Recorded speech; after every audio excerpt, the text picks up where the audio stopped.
Olá pessoal, bem-vindo ao canal Investigação e Lei TV. Se você é novo aqui, inscreva-se no canal. Meu nome é Sandra Di, toda terça e sexta trazendo casos solucionados, casos sem solução e desaparecimentos misteriosos.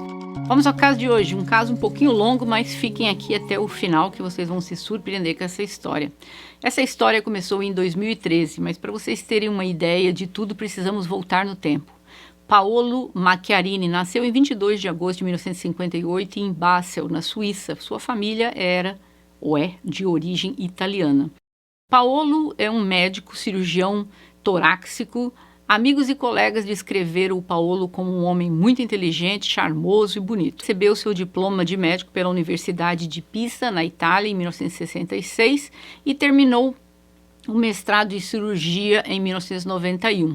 Em 1989, ele fez um curso de estatística em pesquisa clínica na Universidade do Alabama, em Birmingham, nos Estados Unidos, de 1990 a 1992.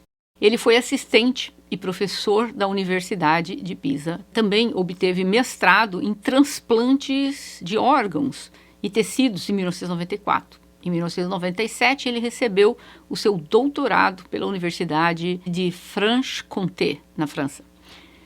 Ele foi nomeado professor visitante do Instituto Karolinska, trabalhou como cirurgião, meio período no hospital universitário, afiliado por muitos anos. Então, ele se tornou um cirurgião mundialmente conhecido por sua técnica inovadora no transplante de traqueia, que foi uma fraude, como vocês irão ver no decorrer dessa história.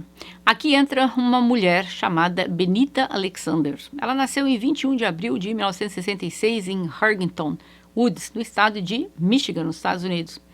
A mãe acabou abandonando quando ela era pequena, tal, e apesar disso, ela acabou sendo uma pessoa que conhecida nos Estados Unidos. Ela graduou-se pela Universidade de Wayne em jornalismo e acabou trabalhando numa grande rede de televisão aqui. Os amigos a descreveram não apenas como linda por fora, mas bonita também por dentro, com coração de ouro. Ela tornou-se uma premiada produtora de documentários, como eu falei antes, da televisão NBC News, que é um mega canal, vamos dizer. Em 2013, a Benita iria contar a história do Paolo Macchiarini por ele ser o pioneiro do transplante de traqueia. Ele desenvolveu uma técnica totalmente nova para usar uma traqueia sintética feita de plástico. A traqueia sintética era feita de garrafas de plástico e a garrafa era revestida com as células tronco do paciente. Após o implante, as próprias células tronco do paciente gerariam um novo tecido. Em 2013, a Benita começou a cobrir a história dele. E naquela época, ele iria operar em Illinois uma criança chamada Hannah Warren, que nasceu sem a traqueia. E voltando aqui também, a Benita, ela tinha sido casada por 12 anos, o marido dela tinha sido diagnosticado com câncer e tal. Ela tinha uma filha adolescente, 12 anos, e aí depois, no final, o marido veio acabar perdendo a vida devido a isso e tal. Só para eu poder colocar aqui que ela, vamos dizer, era viúva. Aí o Paolo, quando encontrou-se com ela, que ela ia fazer documentário, ela contou do que tinha acontecido, que tinha perdido o marido e tal, e ele disse que ele ela era divorciado e tal.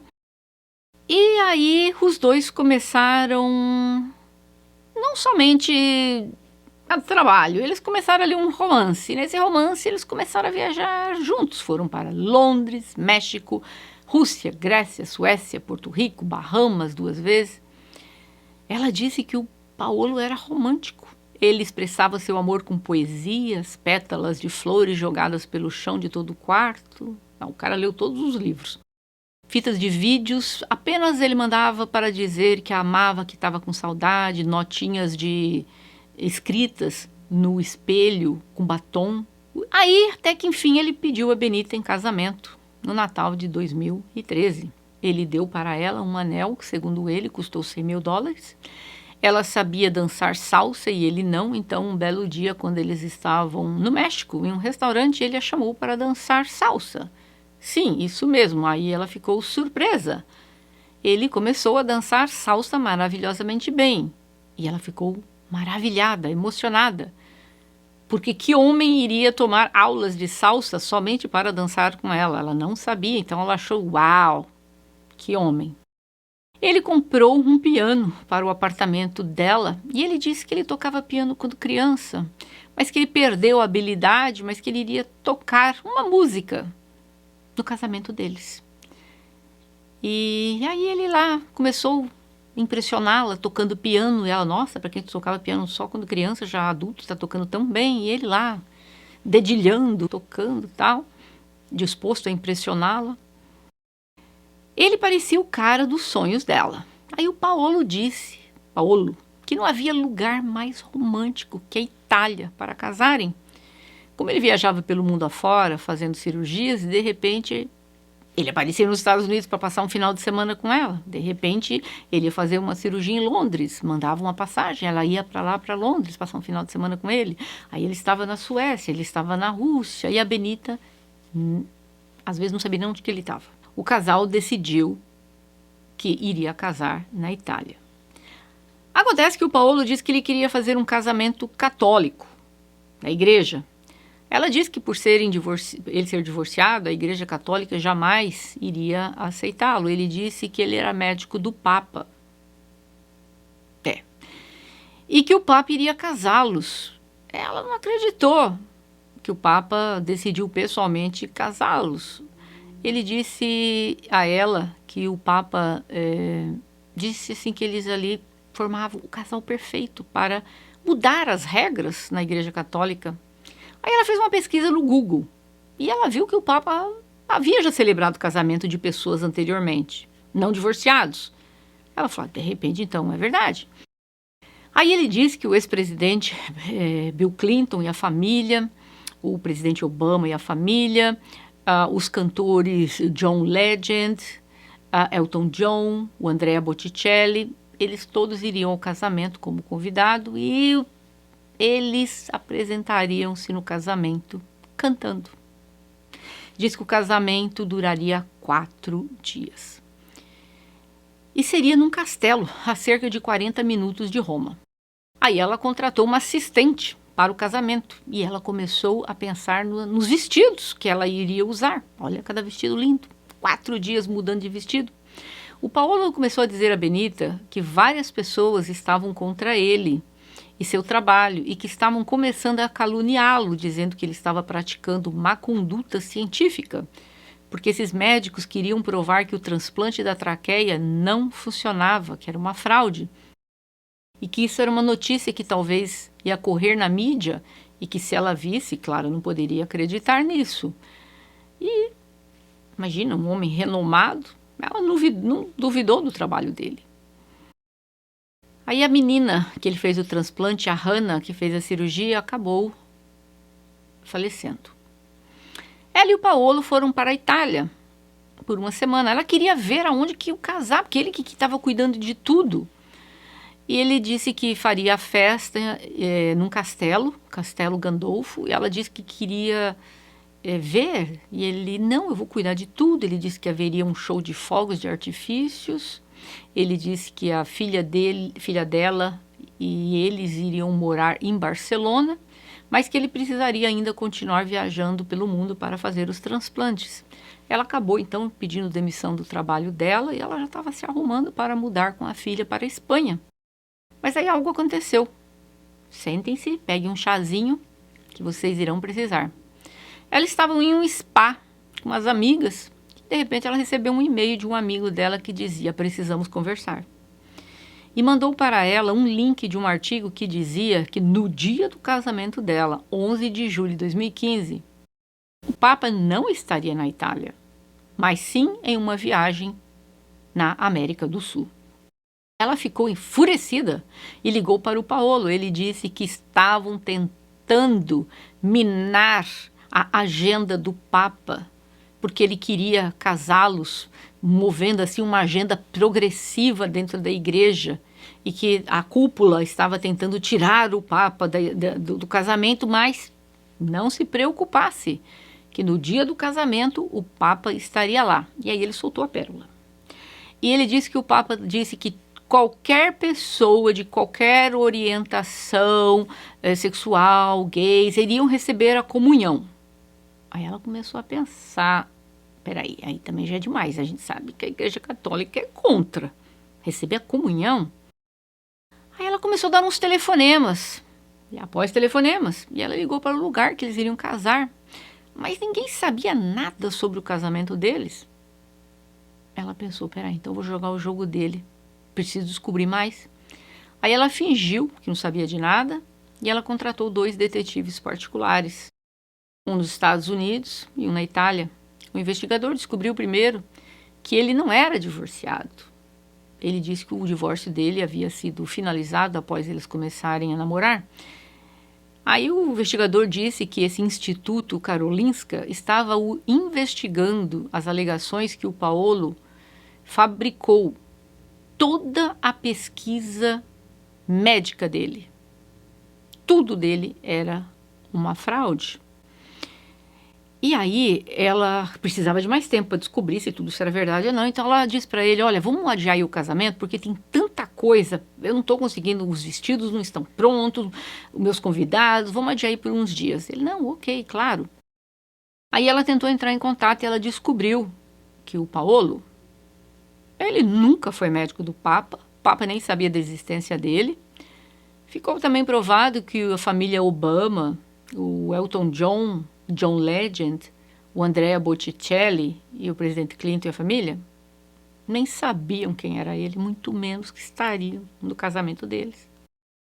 Então ela resolveu mandar analisar o anel de noivado dela, de $100 mil, porque é comum, milionário dão esses anéis, né? Foi avaliado em $1.000, nota em 100 mil. No dia anteriormente que estava marcado o casamento dela, dia 11 de julho, ela resolveu que ela iria para Barcelona. E as amigas falaram, nós vamos juntas. Já que estamos aqui mesmo, não tem como cancelar essa passagem. Essas 2 amigas, Leite e Nancy, decidiram ir com ela. Antes foram para a Itália e as amigas até sugeriram para ela tirar fotos com um dos vestidos que ela deveria usar durante a celebração do casamento, tirar fotos e tal.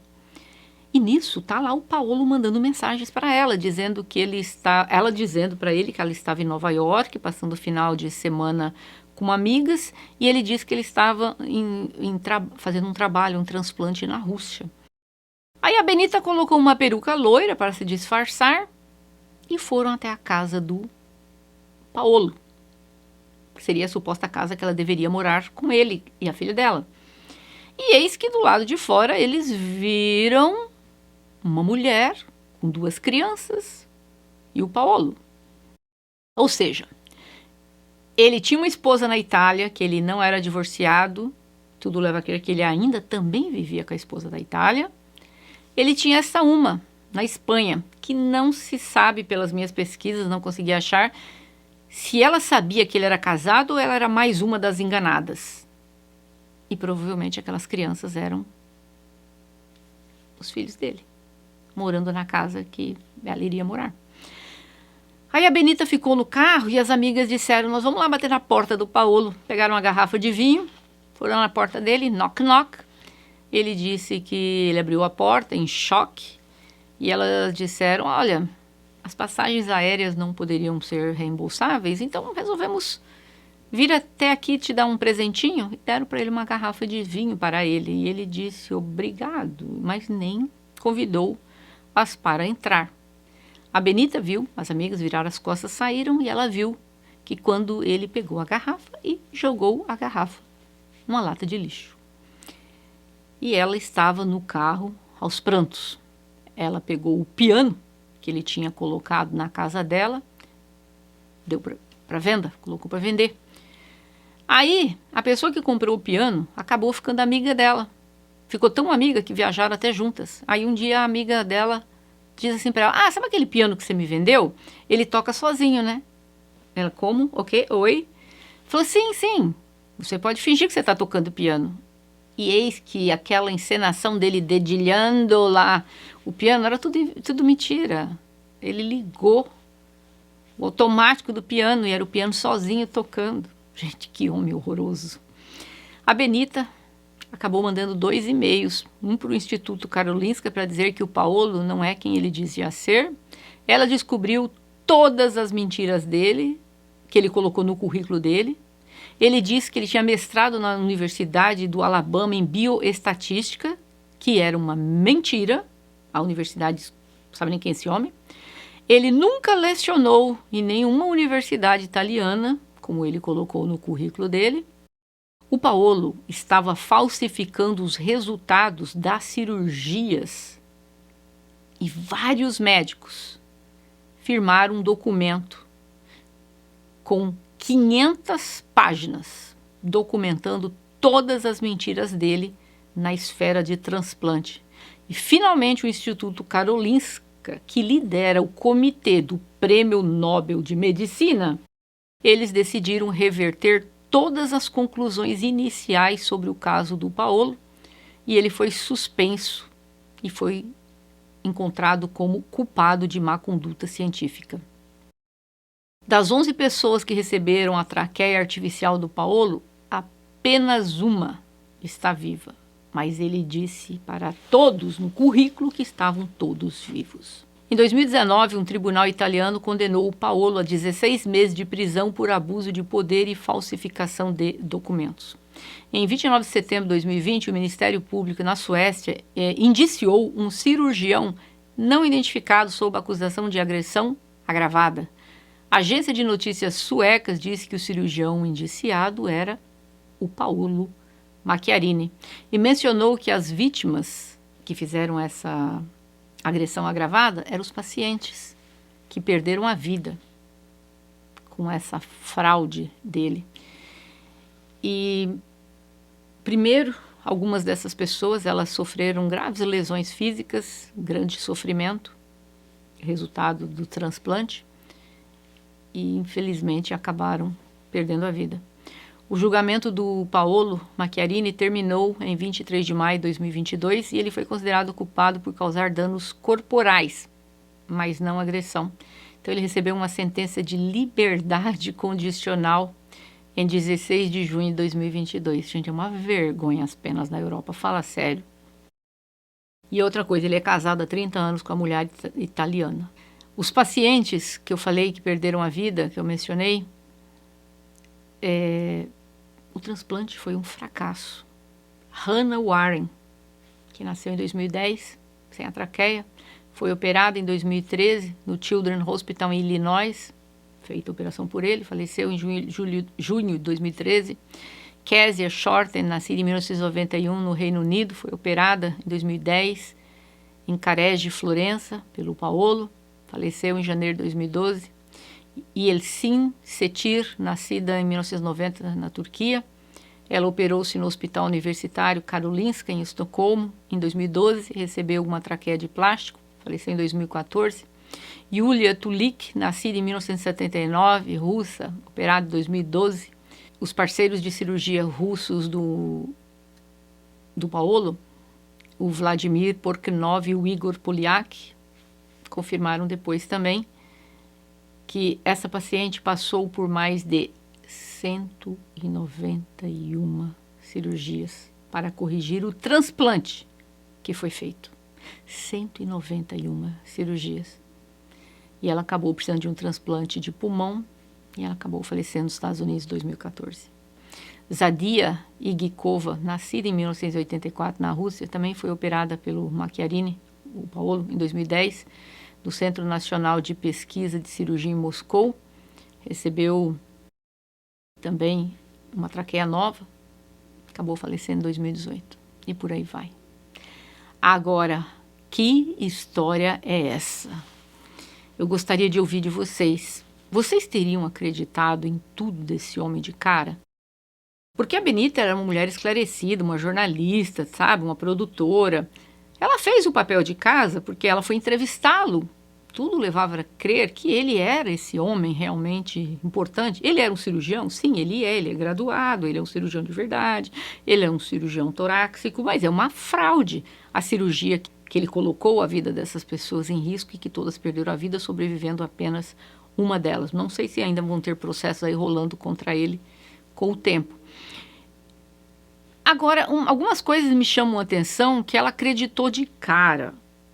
É que também ele, por ser famoso, um cirurgião famoso, se fosse você acreditaria? Vamos supor que você encontrou esse homem, o Paolo. Você sabe que ele é um cirurgião renomado. Você acreditaria se você começasse a namorar com ele? Ele tá te levando para a Suécia, e te leva para a Grécia, e te proporciona aqueles hotéis maravilhosos, 5 estrelas, no mundo afora, e a viagem para cá, para lá. E ele falasse que ele é médico do Papa. Você acreditaria? Até aí eu ia ficar um pouquinho em dúvida, porque que o Papa vai ter um médico que é um cara que faz transplante torácico. Mas até aí vamos dizer que eu acreditaria. Eu acreditaria que o Papa ia fazer o casamento? Aí eu acho que já não acreditava, não. Agora, os convidados, um homem famoso, que o Papa é médico, eu até acreditaria também que ele, o Bill Clinton, o Obama, o pessoal ia estar no casamento.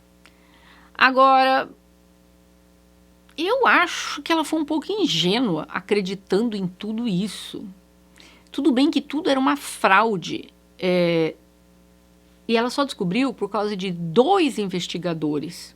Eu, já de cara, eu tenho uma mania de vasculhar a vida do povo, não importa onde seja. Se eu conheço, eu vou ter qualquer relacionamento, que seja profissional, ou raio que seja com alguém, eu vasculho a vida dessa pessoa no país onde ela mora. Eu quero saber, não me interessa que aqui nos Estados Unidos. Mas você é da onde? Do Brasil? Então vamos investigar a sua vida aí no Brasil, vamos tirar sua ficha policial, vamos tirar sua ficha disso, daquilo. Eu não sei, eu sou assim. Não sei se, sei lá, eu por quê, se é porque eu sou advogada, eu desconfio de tudo e de todos, ou se é algo meu, não sei, eu não confio. Se eu conheço você amanhã, eu vou fazer uma entrevista com você, eu vou vasculhar a sua vida de ponta a ponta para saber se tudo aquilo que você está me dizendo é verdade. Eu gostaria de ouvir de vocês. Vocês teriam acreditado nessa história do Papa fazer o casamento, esse povo todo famoso para eles participarem? Deixa aqui a opinião de vocês, ou vocês acham que ela foi ingênua demais? Não é um caso de que alguém perdeu a vida, graças a Deus. Digo assim, ela, né, a Benita não perdeu a vida, mas infelizmente pacientes perderam a vida na mão desse tremendo scammer, né? Um cara que vive de fraude. Esse é o caso de hoje. Mas se vocês gostaram do caso, não esqueça de deixar o ok. É muito importante, pessoal, para o YouTube entender que esse vídeo é bom. Eu sei que vocês estão assistindo o vídeo, depois vocês esquecem de deixar aí o joinha. Põe aí o like para o YouTube entender que esse vídeo é bom e recomendar para outras pessoas. E nos sigam nas redes sociais. E eu vejo vocês em breve. Bye!